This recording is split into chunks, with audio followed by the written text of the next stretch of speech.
To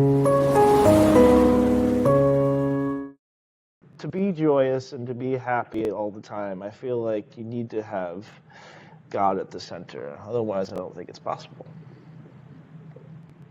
Yeah, I think that's right.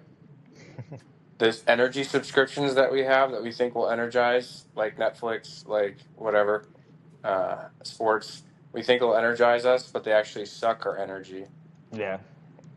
more long term. Because afterwards, you're kind of like, ugh. Whereas investing into people feels like it takes their energy in the beginning. But it's kind of like exercising our heart muscle in the spiritual sense. We, over the long term, gain energy. Jesus says, I am the living water, and whoever drinks this water will have a wellspring that grows within him to eternal life. Right? So that's the lasting happiness from investing into relationships that feel like or seem to be tiresome or maybe uncomfortable, like a stretch out of the comfort zone.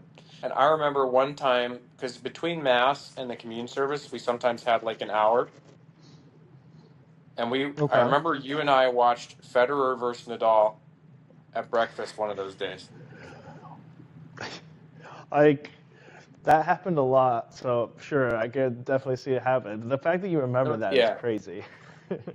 yeah. It's the funniest. It's funny the things you remember. But I remember after 6 months, and we kept calling that lady Ruth, and she said, "My name is Talita." And I remember Mom going, "Oh, Talita." We always she like had this big. Oh, I thought you were Ruth and all that. Oh, And she boy. would always say, because I read the first reading and I was a little silly, because I did something a bit unusual. We would sing hymns. I would do the first reading, Amy would do the psalm, or you would do the psalm, and the other one would do the second reading. And Dad would do the Yeah. gospel, and he had permission to do a little sermon, which was always very interesting. But she would always say, because I whistled the songs sometimes instead of singing them, because I just didn't quite feel up to the singing. I was just like, you know, You have solid whistling skills, though. and I don't know how that sound's going to come across the audio, but she would say, Hey, it "Your sounded whole good. family's great, but this one's my favorite." She always said that about me, even though I was probably the most obnoxious and the least interesting. I feel like But all the old ladies always loved you. that still had an impact on me. Yeah. Still does, looking back. If I remember any of this, that's good. I I recall that we did the communion service, but I could not tell you any one of their names, and like I remember it was kind of like it felt like a hospital almost. It had like a hospital sort of chapel that we went into to do it, but that's it. That's all I got. Yep, yep. Well, what's interesting is most of us forget everything we hear from class, from our earliest childhood through university, and what we remember is what we do in response to what we learn on a daily basis. Let's say I learn how to shake someone's hand, look them in the eye, say my name clearly, and ask them about themselves. That can build a relationship, but if you ask, tell me more about that, tell me more about that. Oh, that's fascinating. Like you're listening to understand them. Dale Carnegie said in some of his illustration stories, the person I was talking to went around saying I was the best conversationalist, but I didn't say a word. And they That thought I reminds was me a of good that like conversationalist. quote. It's like say like live the gospel always or something, and when necessary, use words. Yes, and it gets back to when we do actions, we learn more. You don't have to remember the communion service. Showing up twice a month, just that idea of when I show up and serve other people, it might be built into your character, whether you remember the experiences or not. It's still a part of you. Like it's one of those things where in the moment, like I enjoyed my time there, and it's like having mass twice. So it was that, And we sang, and we so praying sang. twice. Yes. Yes. So we like sang. We did prayed 4 times. It did feel like a double dip. It did feel like, oh, we already did Mass. Yeah. Okay, we'll go do the communion service.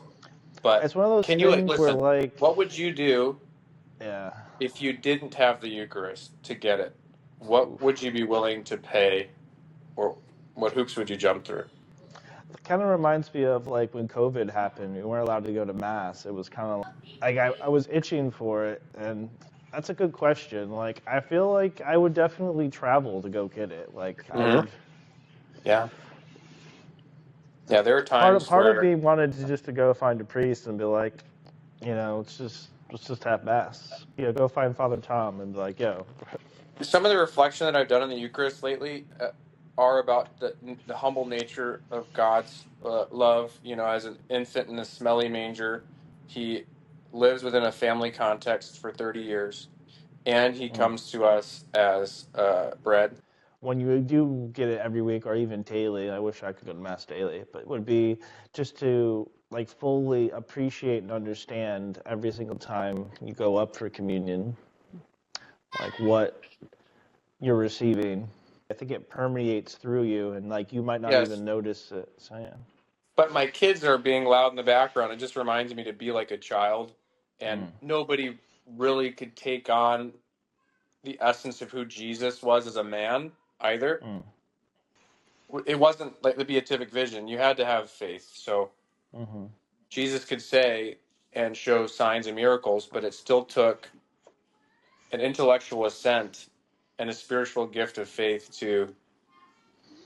to walk as though he was who he said he was in that moment where he was in the form of a man. So same with the Eucharist. Now, I'm really excited for doing a Rosary series in the mysteries because there's some deeper reflections about who God is that come out of those mysteries. But it's really just about how Jesus came into that family context and all of those really important events in his life. I'll give you one example. Okay, Okay. so let's do an Old Testament correlation to Oh, the okay. resurrection, which is the Israelites, they escaped from Egypt, which being saved from sin is the symbolic correlation between being saved from Egypt Mm, by the hand of God and the resurrection saving us from our sin. Okay, mm. so can you imagine being an Israelite and being trapped with Pharaoh's army incoming? You have your back is to the ocean and you have the chariot army charging towards you. The parting of the Red Sea is not a given.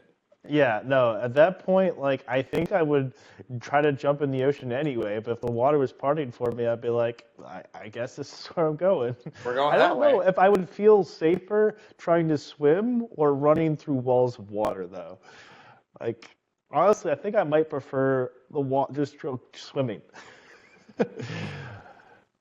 I, Just I, I keep think swimming. if I saw sea creatures like in the waves, I think I might be more terrified in that moment. Well, that's a fun the movie interpretation Prince of Yeah. Egypt. You do see the big whale Yeah, or well, I'm wondering whatever, what actually happened. I guess it could have just been like a bridge of land somehow that popped up like a sand like a bar. sandbar. Yeah. When you see the parting of the Red Sea, it's more about a trust in your relationship with God, and just what other choice? They're coming with swords, or that's we can run that way, Yeah. right? So, but to get back to the analogy, uh, the resurrection of Jesus was not a given. So I think in the modern context, of course, Jesus rose from the dead. But can you imagine being an Old Testament believer in God and your back's against the wall? You're going to die. And what comes after that? You can have some hope, but you don't Mm. know. The parting of the Red Sea did not happen yet in that Yeah. spiritual context. I got you. Like it's like one of those things where I don't know what the Jewish belief in the afterlife was, but I'm assuming they believed in some sort of paradise or heaven. Yeah, I That's think actually they an interesting looked question. I forward don't actually to know. they looked forward to some kind of relationship with God, Hmm. but it hadn't become manifest yet. So for me, when I pray the rosary, the way that becomes personal is gratitude. I Mm. become so full of gratitude that he did rise from the dead Mm. because we could think about before looking ahead to the resurrection, what are all the different ways this can play out? And from our perspective, Jesus dying, first becoming incarnate, being among us, and then dying and rising from the dead is not 1 and 1 the only thing that can happen from our perspective, because God had to do it. Mm-hmm. So we can't take that for granted. The more we appreciate it and look at the details of the life of Jesus. So let me give you another example. What would you, and this you'll have to play along with me. What would you do to avoid somebody giving you a wet willy? What would you do to avoid someone wet willying you in the ear, I'd to get probably away? physically, try to stop it from happening. Okay. Then what if they were successful on one or two occasions and they were trying to get you repeatedly? What would you Would you I up your might defense? escalate the physical violence. It might escalate. Yes. So, man, this is a difficult reflection that I'm going to put to you. So, what would you do to stop a nail from entering into your hand? How hard would you fight? Just like I see somebody with a nail, so it's like basically a wet willy versus a nail, same sort of scenario. More violently towards somebody trying to stab you with a nail than I would a wet willy. Yeah, and then you could play it out to the crown of thorns or the scourging of the cat of nine tails. So here's the remarkable thing about Jesus is that he doesn't have to fight to stop them. Now, if you have the nail in your hands already and you've already been whipped repeatedly and you're about to be whipped again, he had to also continue to submit willingly every moment. I feel like because he had the power to just stop it. He could tell the nails to Yeah. come forth and his skin to be healed, and it would have been. So he had to choose. He had chosen every moment to participate in his own I guess I never really thought about that, but literally sacrifice. at any point you could have been like, "Yeah, I don't want to do this anymore." Well, that goes This back sucks. to when he's holding up the bread. This is my body given for you. And it wasn't his body taken from him. It wasn't an execution done to him. It was his willing participation. Okay, so it just brings more meaning to this is my body, this is my blood given for you, because he's giving it every moment. He didn't just offer himself up over to his captors and then just go along for the ride and tough it out. He had the power at every moment along the way, from Pontius Pilate to his last moment on the cross, to escape it. He chose not to. So for me, sometimes I look at my circumstances and I want to, but if my kids are being so crazy, let's say I just want to go into the other room, Just want to step away from. just step away. Yeah. Yeah. And sometimes you can see financial difficulties. Like, I just want to escape. I want to be out of it. And he chose to participate in it. But yeah, I'm definitely looking forward to diving into the Rosary. Like, I am too. I can't wait. I think fundamentally, most religious people, they schedule a time to worship and center around God once a week. And to me, throughout the week, it's so easy to forget who God is, what he's done, the history of salvation from the beginning till now, and how even though in the modern context, we're living our job, our families, our hobbies, and we can forget that we're living in that same history of God's salvation. And so praying the rosary and serving the poor, having a mission as a disciple, can bring us back to the deeper reality. Like whether or not the Detroit Lions win the Super Bowl for us this year, as the pinnacle of achievement for our favorite sports team between us. it's not the pinnacle of our existence. Right. So the point is, though, it can become such a strong attention drawer, like throughout the whole week leading up to the Super Bowl. What are you going to be thinking about every 30 minutes? Can't wait till the game. That's what I'm going to be, even with the understanding I'm going to be That's thinking how about. we should be about praying. We should always be like wanting to pray. Again, it comes back to we weren't always excited to do the service to the adult mentally handicapped or Honestly, a I could community probably service. say like now that I've been out of the game for a while, like I don't do as much service as I should. Like I look at it, I'm like, I guess I could go do that. It's like, but like, who do I contact? It's like I'm just dragging my feet still. I think I could Well, look, definitely I use a am the boost in that consultant direction. for that problem. That's my Yeah. job. So I started giving some care packages to a lady that I see. There's only one person that I see consistently in the same spot. Mm, So I know if I'm driving by there to bring my snack bag with the water bottles and the notes the youth group mm. kids did. Youth group kids are so great. They wrote the Bible verse that they thought would be the most Oh, nice. encouraging. Mhm. And one of them was, "My ways are not your ways," or something, and my Ooh, peace okay. is my peace beyond all understanding. So Mm. they write some good. They picked it themselves. Where I live is no public transportation, and every Oh. week I would feed 50 people Costco pizza in Bakersfield. Hmm.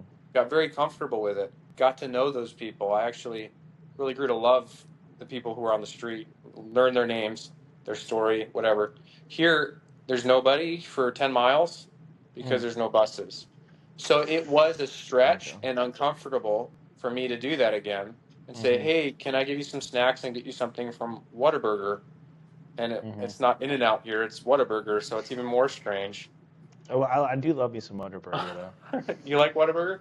I do. They got the spicy ketchup. Oh, so good. Spicy? Yeah, I I would actually go, but went they and have bought. regular They too. have it at Walmart here in Florida. I bought myself a thing of spicy ketchup. From So Whataburger. good. It's branded. Yes. Okay, interesting. So you were saying praying every day. Well, it's kind of like serving where you have to stretch a bit, but then it gets Hmm. easier over time. It comes back to you get drained by the things that stimulate you long term, but short term they give you a real like what do you say a dopamine hit or a A little pleasure boost, dopamine, yeah.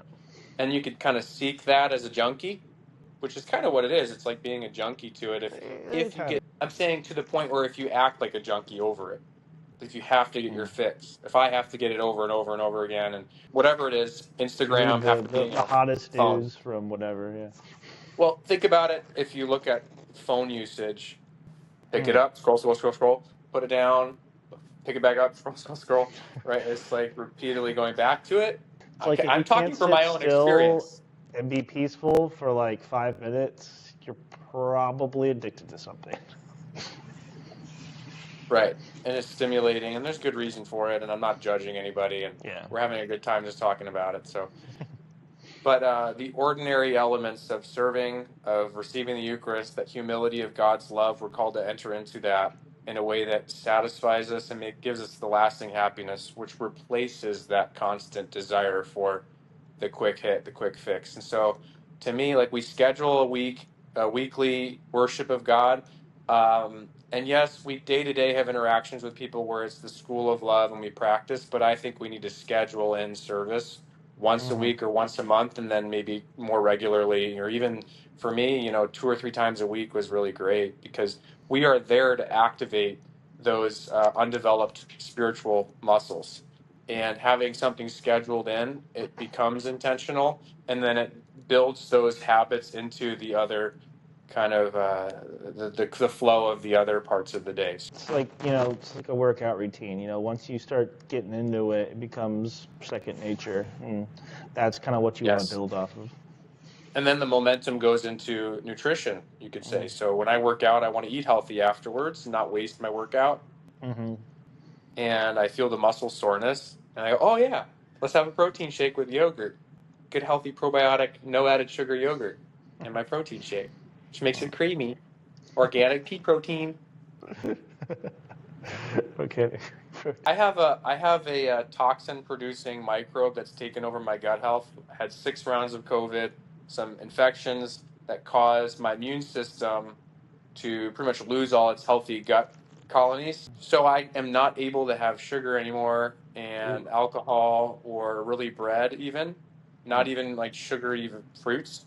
So for me, the be all end all is nutrition. And I have an analogy here that I'm going to unpack.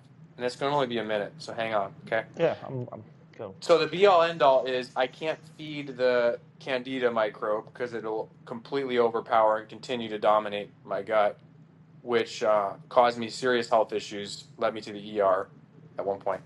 I had to change my lifestyle due to that, but I'm really grateful that I have this experience because for the rest of my life, the healthy habits that I'm fighting to develop now are going to carry me into hopefully my grandparent stage, and I'll be healthier.